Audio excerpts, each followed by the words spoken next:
Today, is salad safe to eat again? Recalls. This lettuce recall is nationwide. Outbreaks. Parasite outbreak triggers recall. Contamination. Contamination is widespread. We go inside the lettuce industry. The leaders of today's top brands answer the tough questions. Plus, can you overdose on probiotics? New headlines raise the question, is it too much of a good thing? Coming up next.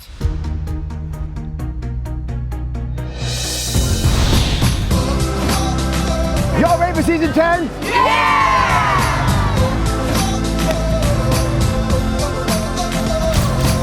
I love you, Becca.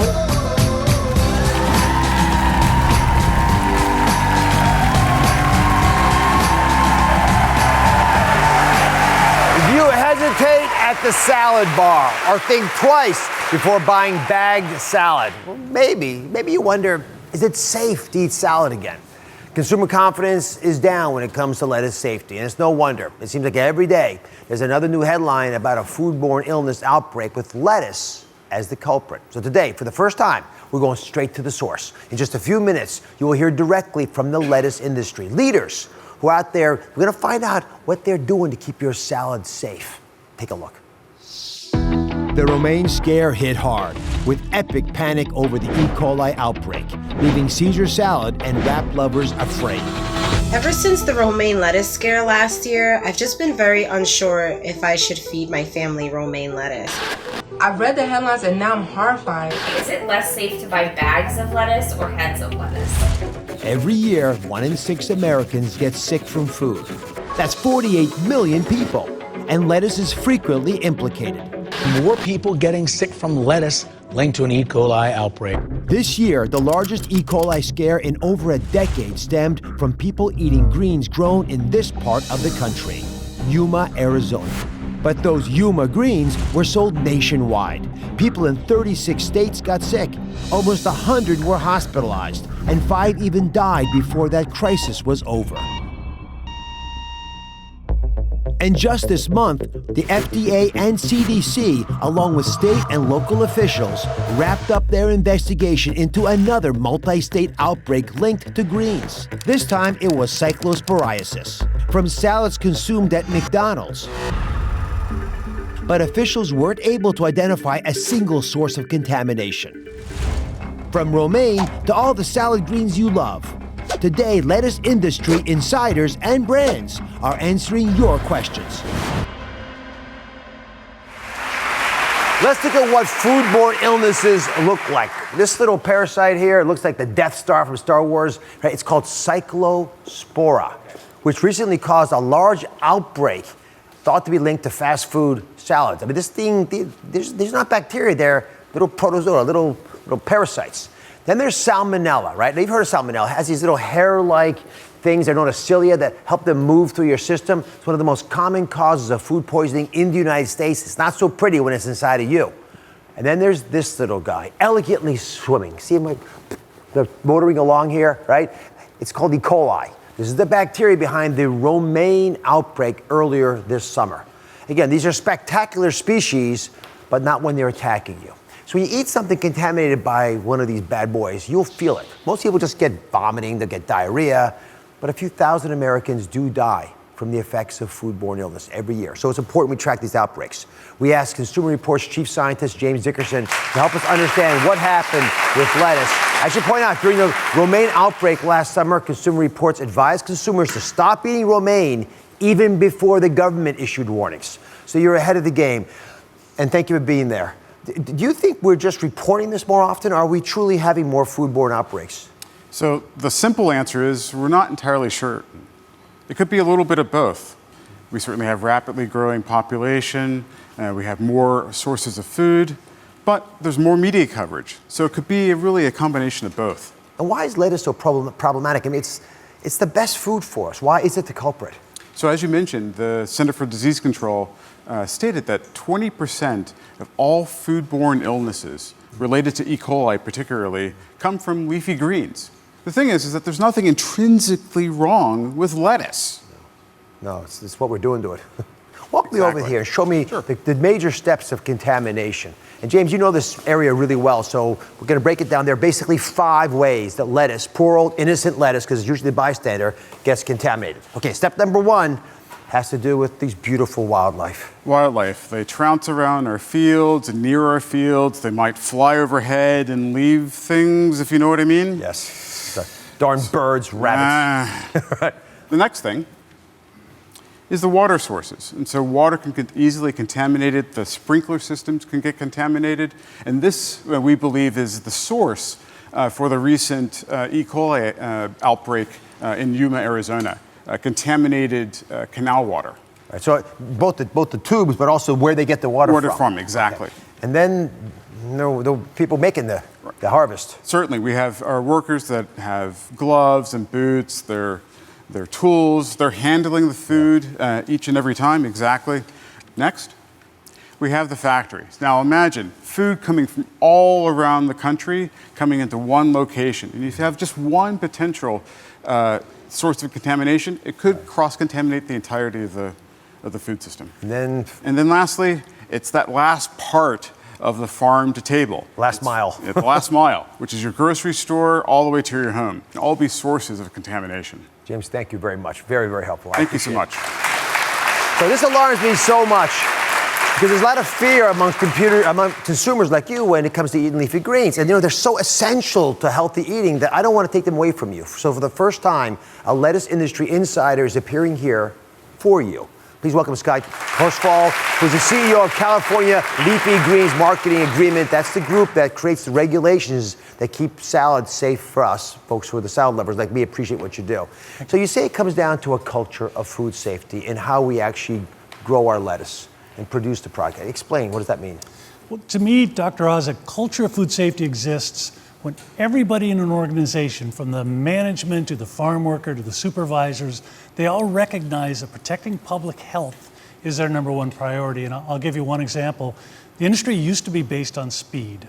What's really changed in the last decade or so is that if a worker spots an issue or a potential issue, even if it slows down production, even if it means, say, a machine needs to be cleaned and sanitized, they're commended for that. And to me, that's what a culture of food safety on the farm is all about. So break it down for us. You brought us some exclusive views of what it actually looks like. There's a harvest training video, and it's what you're trying to use to change the culture. So what are the safety measures actually taken? We're going to start off with water since it's the probable culprit in the latest outbreak. Right. There's a lot of focus on water from the recent outbreak. So we've always required all of our members to test their water.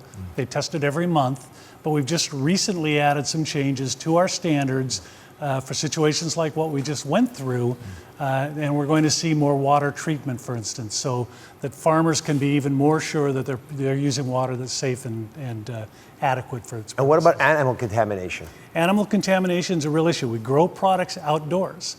There are a lot of environmental concerns, from rodents to birds to you name it. Yeah. And so farmers will, every day they do an inspection. And if they see any signs of animal encroachment, they'll mark that part of the field off. Occasionally, not often, they may walk away from an entire field, but they will not harvest anything that's been deemed. And what about us, human contamination? Well, we harvest most leafy greens by hand still, so workers are very important in that process. So we have a host of requirements for workers. Hand washing is really important. We've created a hand washing app that growers can use to train their workers. Everything is being done to make sure that the product is as safe as it could be. Scott, thank you for trusting the process, for taking an insider's look into our living rooms. I think it'll help address some of the fears consumers have. Now, when I've said this many times, we believe that when it comes to what you eat, you have the right to complete transparency. So today, we're actually holding a salad summit for the first time ever. One of the biggest brands, Dole, is actually here, answering your questions directly. Stay with us. He would say, "Shut up or I'll kill you." All New Oz, True Crime Tuesday is back. How new DNA science helped crack the case of the Golden State Killer. This guy is the devil on earth. That's coming up tomorrow.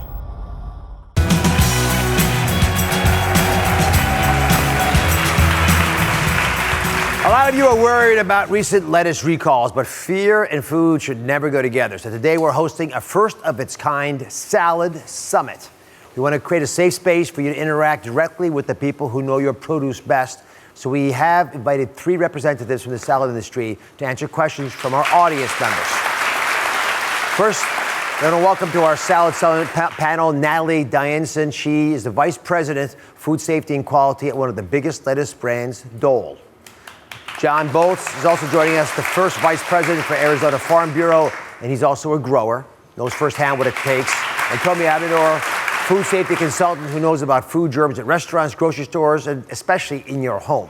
So Natalie, there are a lot of misconceptions, a lot of fear around foodborne illnesses. Why was it so important for Dole to be here today? Well, I think as consumers, when you hear about food safety issues or recalls or things like that in the news, it's easy to forget we have a really safe food supply in this country. And for Dole, we're committed to transparency. We're committed to being an innovator and a leader in the industry. And we really wanted the opportunity to come and talk to everybody about the standards that we have and the practices in the U.S. that are really designed to protect the consumers. We invest millions of dollars every year, like many companies do, in research, in innovation, in expertise, just to make sure we're producing safer products. Give me an example of what you do at Dole to make the food supply safer, to make salad easier for people to trust. Yeah, well, we have robust controls all the way through the continuum. It starts in the field. So we have practices that our growers adhere to in the field during harvest, during transportation, cooling, all the way through our processing facilities. Everything is intentionally designed with those controls to ensure that the product is kept safe. And John, if I could turn to you, you're a grower. Yes. You speak for growers. We just saw a video about food safety tactics, things that I could imagine some workers using and some not. How do you make sure that everyone's trying to follow the rules, even though they might seem not applicable to them? Well, Dr. Oz, the best thing that we can do is rely on the best science.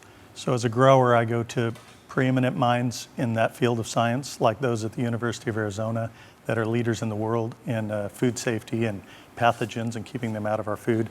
And we work hand in glove with them, and we develop training for our employees, and we work through the whole process. And it's really important. It's something that we're passionate about as a grower, and we just love providing safe food for people. That's what we do. You're okay with some questions now from the audience? Absolutely. All right. So, Nicole, you're going to go first, right? And I understand you have a question for Natalie and John. I haven't eaten lettuce since the outbreak. Is lettuce safe to eat again? Absolutely. We are consumers too, and we eat the product and we serve it to our families, and the health and nutrition benefits of eating fresh fruits and vegetables far, far outweigh any perceived concerns that there are associated with these products. I absolutely agree. Eating leafy greens is absolutely safe. And I just wanted to say, the lettuce that I grow in my fields that is shipped all over the United States and Canada, it's on your plates at restaurants. You take it home to your family. Dr. Oz, that's the same lettuce that I harvest in my fields and take home to my family. Let's go next. Jasmine? Hi, is eating bagged lettuce less safe than eating regular heads of lettuce? No, all lettuce comes from the same place. It's all grown the same way. It's all harvested the same way. It's really a matter of convenience for customers. Can you address something that I read about sometimes, which is that when it's pre-bagged for you and washed, someone has to touch it.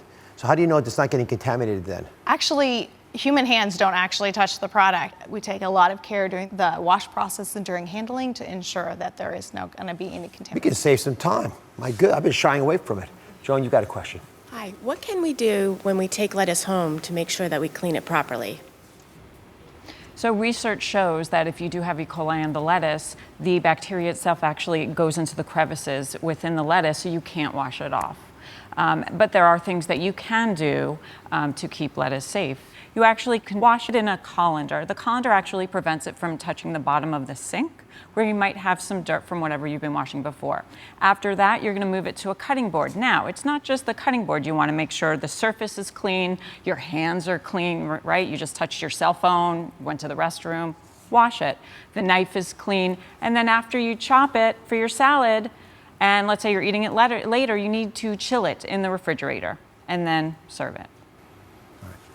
So finally, I'm going to give an idea on this, and I think everyone should be listening carefully to. 90% of us, 90% of all the people who hear my voice, don't eat enough fruits and vegetables, right? So you can't be afraid of salad because it just takes us down the wrong path. In fact, I think not eating lettuce can be a bigger health problem than the occasional outbreak, although I don't want to have a problem with either. So when you see a scary headline, find out the breed of lettuce and switch to another kind for a few weeks. That's what it takes to clean it out of the system. When we do that, at least we'll keep eating our greens, making sure our families are healthy, and give the industry a chance to catch up to whatever problem afflicted that breed of lettuce. I want to applaud all of you for being here. I know it takes a big amount of trust to come on our set. You came on television, you faced these questions. Thank you very much. A healthy dialogue between consumers and the food industry is the only way to ensure healthy and safe food, so we'll keep doing it for you. We'll be right back. Are you taking your probiotic all wrong? We're revealing the biggest mistakes you may be making, and if all this good stuff, it could actually be causing your bloat and brain fog. It's all coming up. That's next.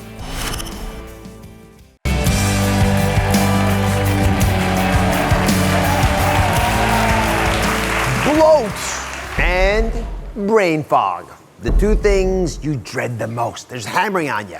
Now, new headlines raise the question, could probiotics actually be the blame? Right? Is this a tough one for me because, well, my favorite probiotic of all is it's Greek yogurt, and I have it every day. Now, I know you take your probiotics a number of ways throughout your day. Some of you take pills or yogurt, kefir smoothie, kombucha, right? Is it adding up to be too much of a good thing? That's why a new report raising questions over whether probiotics may be doing more harm than good caught my attention. Can you overdose on probiotics? Take a look. We are in the midst of a probiotic craze, with consumers everywhere turning to them to solve their digestion dilemmas. When we started this show a decade ago, one of the most popular probiotic sources, Greek yogurt, had only 1% of the market.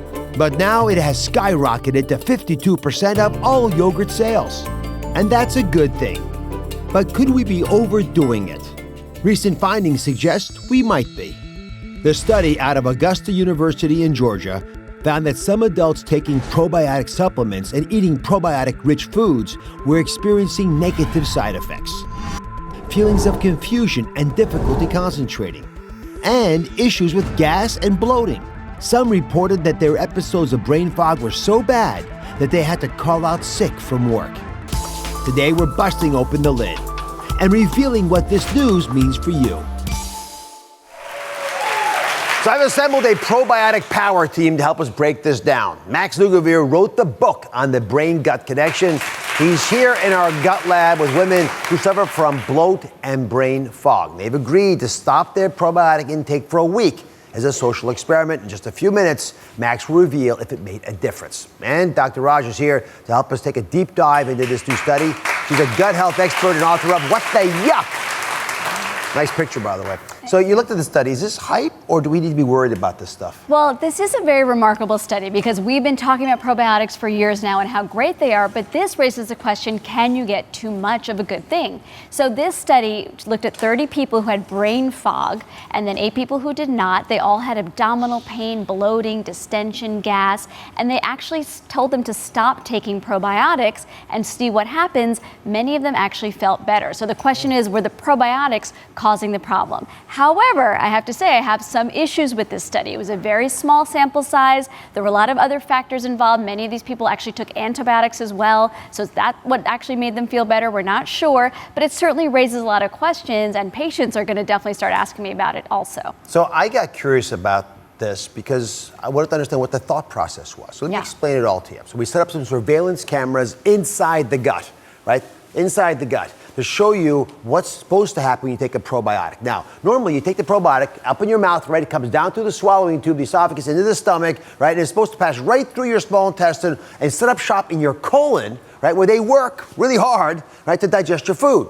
Now, according to researchers, in some people, those bacteria don't make it to your colon. Instead, they get stuck way up high in the small intestine, right? And they camp out there. Right, but they still want to eat what we're eating, which is a problem because they're doing it way ahead of when they're supposed to, and they eat more than they could ever get to in your colon, which leads them to create basically a waste environment that ferments and builds up with gas and a substance called D-lactic acid. And that's putting a target for bloat on your belly. Right? That's the theory. So, Dr. Raj, what happens when there's a buildup of gas and D-lactic acid in your small intestine? We'll pretend this is a small intestine. Exactly. So imagine this is your small intestine. Your small intestine is not used to having a lot of gas in it. It feels very uncomfortable. That bacteria is being fermented. It's actually going to produce gas. You feel like you can't button those pants. That awful feeling like you're absolutely going to pop. Some people hate that sound. But yeah, I mean, it can be very uncomfortable. So here's the big question, right? Do probiotics seem to actually cause bloat in brain fog? If they do, why doesn't it happen in everybody? Why do some people take probiotics to get better from bloat and brain fog and others get worse with it? Well, we are all different. Our bodies are all different, including our guts. Not everyone reacts the same to a certain probiotic. If you're not feeling great on this one, let's take a break and try a different one. Dr. Raj, thank you very much. Thank okay, you. Now we understand how probiotics can cause some bloat in folks, but what about the brain and gut connection? So let's talk to Max about this. Some of you studied quite a bit. You asked viewers suffering from bloat, but also this brain-gut connection, to go on a probiotic elimination diet. Mm-hmm. It would be hard, I think, for a lot of us to do that, right? But you wanted to see if their symptoms would be reversed, right? Yeah. Were you happy with it? Yeah, I mean, I think that the results that you're going to find are very interesting, to say the least. But, you know, Dr. Oz, what's so fascinating is that the gut influences the brain in such an interesting number of ways. In fact, the gut is often referred to as the second brain. Let's see what actually happens in practice. So we've got each member of our social experiment standing behind their traditional source of probiotics. Thank you all for being here. Thank you. So I guess Ariel, we'll start with you. I'm really impressed. I even saw across the studio how much variety you have. I love you have sauerkraut in there, not just Greek yogurt. We got a lot of sources. That's good. What was hard to give up? Was it more difficult than you thought? Yeah, it was actually difficult to give it up, but it actually helped me, though, because I actually was less bloated and I had less fogginess. And Ariana, you also have a couple different sources. Yeah, how was it for you? I was actually the opposite of her. Like, I missed this. This was like the hardest thing I've had to do because, like, I got all the symptoms back. So, like, that's not a good thing. So I got a little surprise for everybody. I actually took the probiotic elimination challenge myself. I was curious because I eat lots of probiotics. And it's not that easy for a Turkish kid to give up Greek yogurt. Take a look.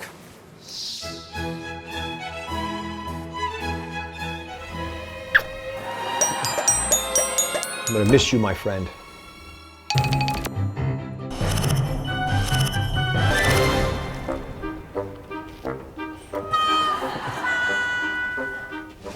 So it's the afternoon. Usually I have lots of energy, but I can really tell the difference I didn't have yogurt this morning. It's like all the little embers in my body have gone out.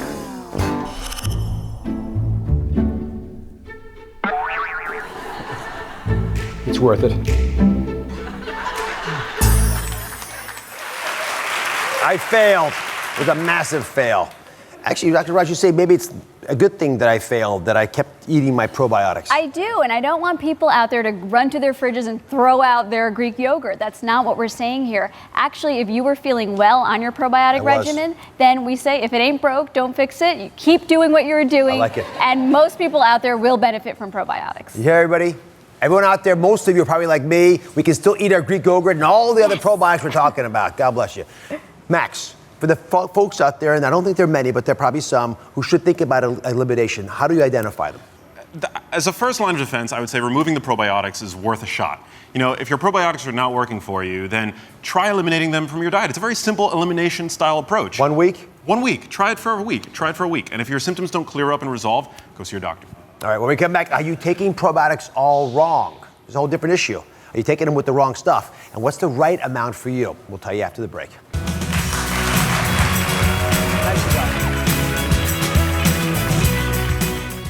An all-new Alzheimer's alert. The latest Alzheimer's breakthroughs that you've been seeing in the headlines. Could your body type determine your risk? It's going to surprise you which one. All new Oz. That's coming up on Wednesday.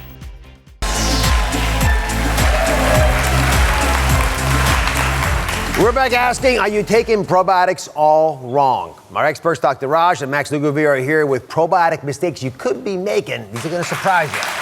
The first probiotic mistake you may be making is that you're getting your probiotics from only one source. Why is that a problem, Max? Well, Dr. Oz, you see, your gut like any healthy society, benefits from a broad range of voices. Diversity is key, right? Yeah. So the same thing goes for probiotic bacteria. If you're getting your probiotic bacteria from only one source, that's not going to lead to the best scenario in the gut. You want to make sure that you're getting your probiotics from a broad array of sources. So here we have kombucha, we have Greek yogurt, we have a probiotic containing supplement.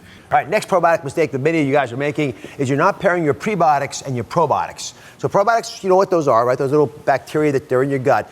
Prebiotics, what are they and why are they so critical? Right, so prebiotic is anything that promotes the growth of probiotics. So of course, why wouldn't you want to enhance those probiotics that you're already taking by pairing it with a prebiotic? It's a power duo. You can get prebiotics from anything that really contains fiber, blueberries, which I know you love, bananas, and really you want to get those both into your diet every day, pro and pre. Max calls these brain berries. Am I right? You know I love my blueberries. He does. Here, have another one. It's a present from the show. Right. Next probiotic mistake that a lot of you guys are making is you're taking your probiotic with heartburn medicine.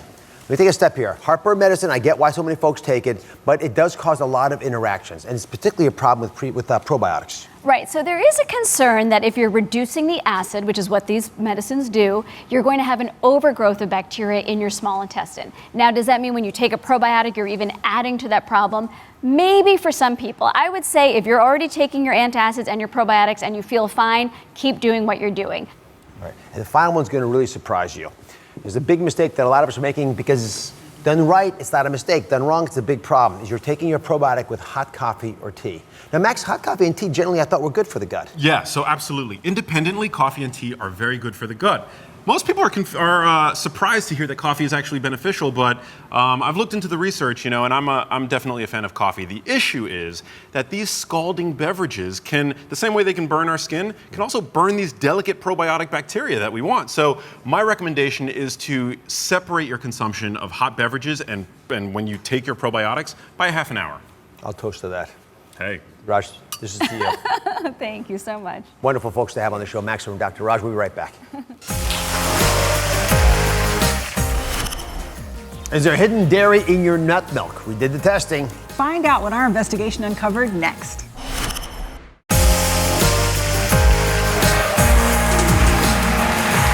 An urgent recall is sounding the alarm for nut milk lovers nationwide. The #1 selling brand of almond milk reported traces of cow's milk in their product and pulled them from the shelves. What does this mean for you? Today we investigate, is there hidden dairy in your almond milk? Joining me is investigative reporter Mara Scavalcampo, who looked into this. And give us the headlines if you don't mind. What was the big manufacturer of almond milk who decided to voluntarily withdraw their product? Yeah, the company is Blue Diamond, and it's their vanilla Almond Breeze. Now, Blue Diamond is the top seller of almond milk in the country. It's the most popular by far. They issued this recall because of the possible presence of dairy in the almond milk. Now, that may sound like a small thing, but if you have a dairy allergy, it can be very dangerous. In fact, the company itself said that this possible contamination had the risk of serious or life-threatening allergic reactions for people who have dairy allergies. And let me speak to this. Blue Diamond did the right thing, right? They rectified the situation as soon as they found out about it, and I want to commend you all for doing that. But I want to get back to this almond milk issue. Companies do the right thing. So how much was contaminated? Do we have any idea of what kind of risks it could offer? Yeah, it was a very wide reach. There were 145,000, more than 145,000 cartons recalled. These were half-gallon cartons. And you can see it was shipped to 28 states. That's more than half the country. So it's a very wide reach. So let's look into what the real issues were, because I want to look at who buys almond milk and which of these issues are affecting our viewers. So we asked our viewers why they like almond milk. This is from our folks just like you, right? Here are the responses. I prefer the taste. I'm on a paleo diet.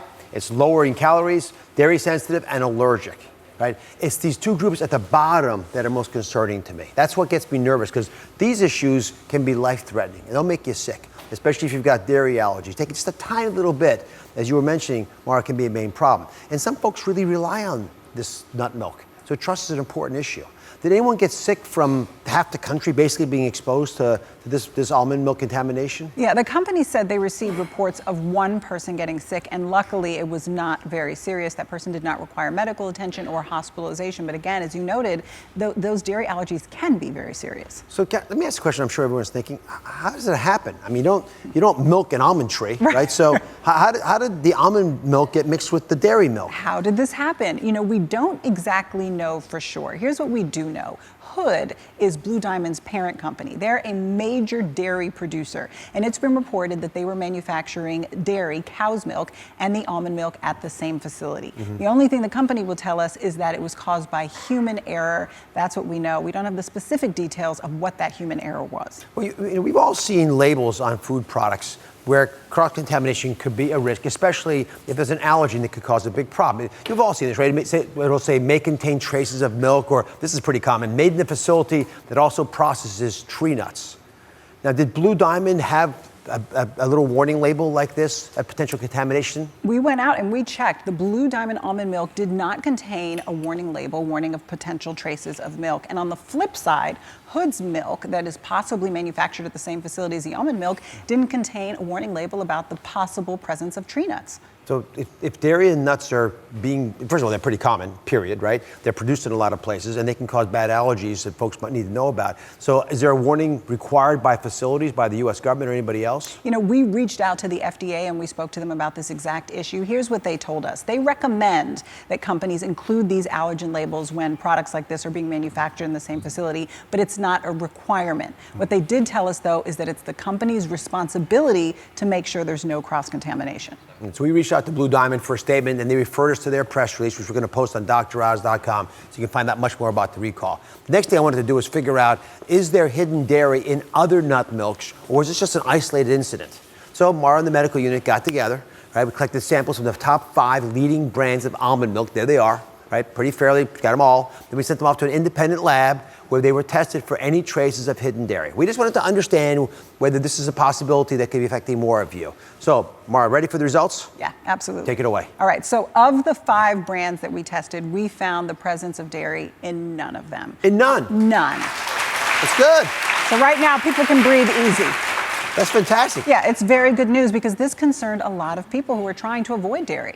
I'm happy. It's very reassuring. And I want to point out that Blue Diamond was actually in this as well. So they seem to have fixed their issue. Yes. Kudos to everybody all going around. Up next, why the FDA is going to war with non-dairy milks. It's the heated debate you won't want to miss. But first, if you want the safest and healthiest almond milk, the best thing you do is make it yourself. We have a video showing you how, and it's easier than you think.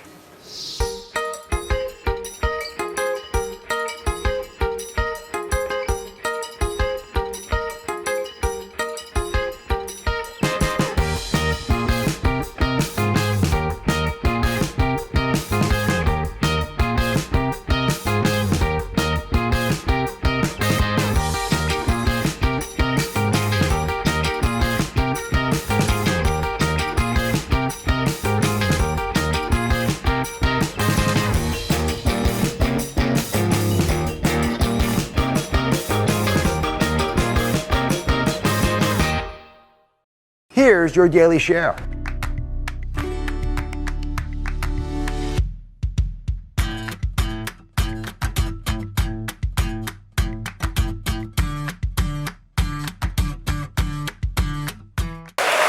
Got milk? Well, if you're an almond milk lover like that little girl we just saw, the answer isn't so simple anymore. The FDA has soured their stance on how non-dairy milk should be labeled, and it's being called an all-out war. The dairy industry is pushing to remove the word milk from popular non-dairy alternatives like almond, soy, and coconut, claiming they're not really actually milk. But nut milk makers say consumers are going to be confused. So how much does one word really matter?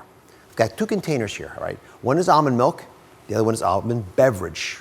Right? So, quick quiz. Audience member, I want someone to be honest here. Are you an honest person? I think so. You look I hope honest. so. All right. What do you think about these? Would this be at all confusing for you? A little bit, because when I see beverage, I think of sugar or maybe processed versus milk. I mean, I know it's non-dairy, but it's more familiar, I guess. Is that your mom? That is my mom. Let's see what a word of wisdom. What do you think? I like almond milk, and the wording wouldn't make any difference. So if I just showed you almond beverage, you'd be okay with it? Yeah. Wouldn't confuse you at all? No. All right, so it's a mix. We'll see. So how many of you might think almond beverage isn't the same as almond milk? Yeah, I mean, it's most of the audience. Okay, here, it's a gift for you guys. Oh, enjoy it. All right, so to be clear, these are the exact same products. The only thing that's changed is that almond milk has been rebranded almond beverage. But I wanted to hear both sides on this debate. So we set it up with Dr. Joel Kahn, author of The Plant-Based Solution. He's here to argue that nut milks should just be labeled milk. And then we've got nutritionist and New York Times bestselling author of The 10-Day Belly Slim Down, Kellyanne Petrucci, who says they should not. Right? Dairy milk is the only true milk. So Dr. Kahn, you get to go first. Don't take it easy on her. She'll come after you. You got 45 seconds to defend your beliefs. Convince us that milk from a nut should be labeled as milk and not something different. Got it. Thank you. Thank you, Dr. Oz. Well, simply put, it is just silly to think that milk has to be a cow secretion. I call it utter nonsense. And actually, when the FDA director a few weeks ago pointed out that almonds don't lactate, he was really buckling under pressure of a shrinking dairy industry that's still 20 times larger than the plant-based industry. They're crying over spilt milk overall. But this does actually make a difference because there's health consequences. The number one food allergy in infants and children is dairy. 90% of people in some populations can't digest milk sugar and feel bad. And finally, in my field, people are flying away from milk because they're trying to reduce the risk of heart disease. It is a very broad term, the word milk. We don't need new terms to confuse the public. The bottom line, call it milk, whether from plant or animal, and just let the food industry have a cow over it. That was pretty good. That was 45 and a half seconds. Thank you. Dr. Kahn makes some good points, Kellyanne. We'll turn it to you. 45 seconds. Defend your argument that there's a difference. Yeah, so Dr. Kahn, you made some good points, but you seem to be having a cow over this. So let's help straighten this out. Boom, boom. Here is the problem. The problem is that a lot of these companies that are producing these alternative milks, they're placing them on the shelves next to regular milk. Can you see how this can be confusing to the public? Because here's why. The nutrient density of the two products are drastically different. They shouldn't be compared at all. So really, it's telling the consumer something that's not true. And if you really dig in deep, say if you look at almond milk, it's only 2% almond, and the rest actually is all water. So what you're actually getting is almond water. So can you understand how this is really disheartening to all those hardworking dairy farmers out there? Not good. I mean, it's not the same product. That's all. It's like calling a potato chip a pork chop. All right, Dr. Kahn, she threw one last little jibe at you, so you get to defend yourself. Make it short. Wounded and bleeding, but I'd say again, there's many health benefits of plant-based milks, and what the consumer doesn't need is new terms they don't get, like nut juice. Call it milk, plant or animal, one term for all. All right, audience, let me just pull you guys real quickly. Who out there thinks they ought to both be called milk? Put your hands up. And who thinks they should all be different? Beverage for the nuts and milk should be called from dairy cow's milk. So it's like the U.S. population is split 50-50 too. I can't say anything else either. No, that's okay. I like it. It's a debate. It's how it's going to be settled. You guys make some noise out there. We want to hear from you. So you can vote at droz.com. Should almond milk be considered milk? Here are the results so far. 71% yes, 29% say no. Oh my goodness. All right, you guys vote. We'll be right back. He would say, shut up or I'll kill you. All New Oz, True Crime Tuesday is back. How new DNA science helped crack the case of the Golden State Killer. This guy is the devil on earth. That's coming up tomorrow. Dr. Oz, I know you're trying to catch up with me. Okay, so you hit the 10 mark. I think that's pretty good. 10 mark. We did that around 1996. So you got a ways to go, but you're really, really going strong. I'm proud of the work that you do, not just on the show, but your dedication to making a sense of wellness and well-being for everybody in the country and throughout the world. I'm proud of you, the courage it takes to get up every day and to say what you say and do what you do. All I gotta say is keep doing it, because you got 15 more years to catch up. Oh my goodness. You know, I wasn't allowed to see any of these videos, so they knew I'd get emotional, but I want to thank Oprah. Your mentorship means the world to me. I'm very grateful for this platform to inspire people all over the world, to take folks on a health journey they wouldn't have been able to go on and take their health into their own hands.